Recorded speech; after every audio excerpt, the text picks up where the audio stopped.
This is my version of an original Greene and Greene piece, the dining table from the Gamble House. As you can see, I've got one I've made for a client, and this one back here, when it's done, will be taken home. We get to keep it.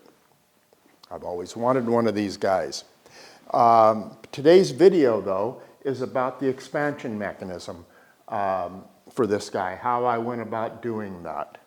It's not a detailed how-to, it's more of an overview, and you fill in the blanks, but I think I'll give you enough information if you're doing this table or a similar expansion table, you can fill in the blanks. So let's open this guy up. He goes from 67 inches out to 111.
So let's head over to this one here, and we'll get into that slide mechanism.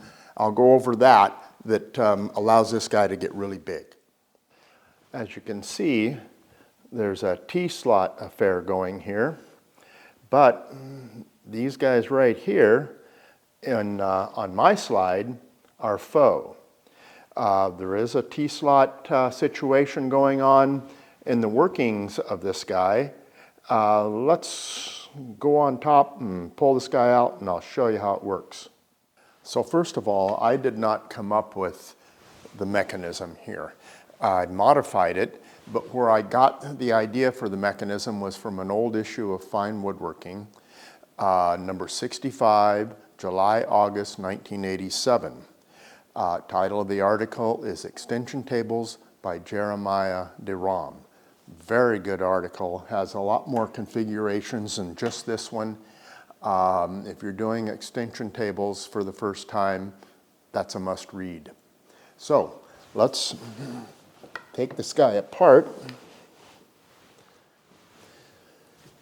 There's a set screw in here, and I'll take this center section out. This section here, you can see these pre-drills. That's for screws to come up to attach the top. And let me back this set screw out. These guys come apart so you can, if they ever start binding or anything like that, they're fully adjustable. There we go.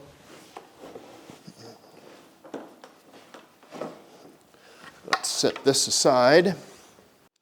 Let's move in a little closer here, and we'll really get into the mechanics of this guy. So here's our T-slot. You can see. Here's that faux piece we saw earlier. Now right here, I have a block here and a block here. That fits into the T-slot and restricts movement up and down. I have a washer here and a washer here. That pulls it in this way, restricts movement that way. Now there's adjustments. I start with these blocks fitting rather snugly. I run them in first into the T-slot, and if they're hard to move, I come back and I scrape that, use a scraper and take them down until they move nice and easy. and then wax everything up. All surfaces that are meeting one another get waxed. Now, I don't know if it shows here, but I have two different size washers here. Up front, I have this narrower one, and the ones back here, I have a thicker one, and there's a purpose for that. This one back here, I want it sticking out further because there's a, whoops, a dog point, see if we can get a focus on this, a dog point set screw in that is set right here. There's a threaded insert. It comes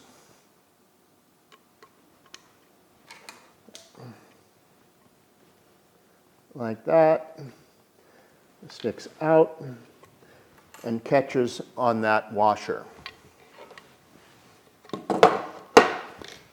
Now the washers, I have adjustment for those in and out. I have smaller washers that I put in behind here to bring them in or out. I've got really thin ones. I got 2 or 3 different size thicknesses. Sometimes all it is just, I get it really close and it just needs to free up just a little bit, so I'll turn it just a hair, just loosen up that screw. And that screw is a number 12 1 1/4, so it's a big hefty screw. But between those two things, between doing the scraping on here to get it down to size and moving those washers in and out, that gets me where I want to go. Oh, and I didn't mention, behind these two washers, there's a nylon washer, and that rides back in here. So for the alignment pins, I use these guys. Socket pin. They're available just about anywhere, Lee Valley, Woodcraft, they're ubiquitous. To drill the holes for those, that was important. I wanted everything to be lined up perfectly, so I'm not having to come back with a scraper and level out veneer, because these are veneered tops. So I made this jig. You can see I have these plates up here. They clamp down to the top. And right here, these pins are 5/16. And so I happen to have some 5/16 sleeves around. So I very carefully, I made sure everything was square and all that stuff, drilled all these holes and put a stop here.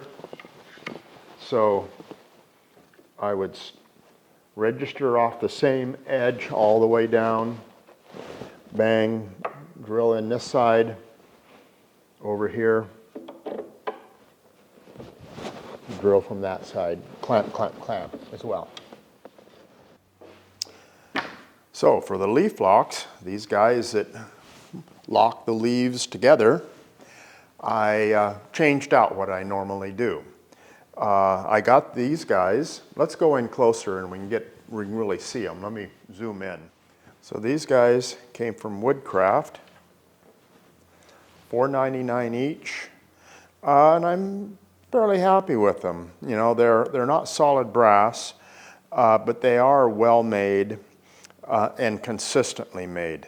Let me go over the other ones that were an option and that I chose not to use. These are the ones that I've used for years. And I really like the look of them. They feel good, they're solid brass. My problem is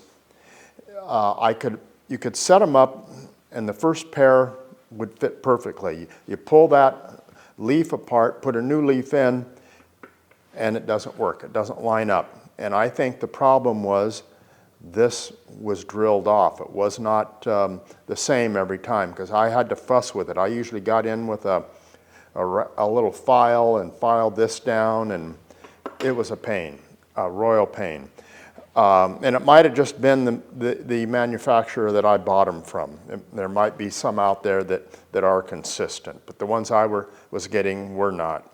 And the other thing, when I went to look for them this time, this is 2¼ inch version. The only ones I could find were the smaller versions, 2 inches, and I wanted the full 2¼ So I thought, I'm going to try something else where I'm not having to fuss with it. And so let me show you what my first try was. These were the locks that I initially bought for this project. I had done some searching around, and I had the false idea in my head that if you pay a little more for something, you get a better quality. These were $18.01 a piece at Van Dyke's Restorers. So I thought, okay, I'll buy them. They came, and they were obviously not what was being sold on their website. There's a little off-on arrow here thing. That was not there. The drilling pattern was a different size on the one on the website. And these, the one on the website, the brass plating on these is kind of poorly done, I think, anyway. And the ones on the website, they look a lot nicer. These things are kind of thin metal. In fact, I found what looks like the exact same lock with this little arrow and the off and on thing at Amazon for 2 for $7.99. In other words, $4 a piece versus $18.01 at Van Dyke's. To say the least, I will never be buying anything from Van Dyke's again. So extension slides are not much different than a drawer. You know, I do waxed wooden runners for my drawers, and it's a matter of working down where it's rubbing, where it's tight, and adjusting. If you can do that, you can make the slides for an extension table. So I hope this video was of value to you. If it was, please hit the subscribe button, and see you next time.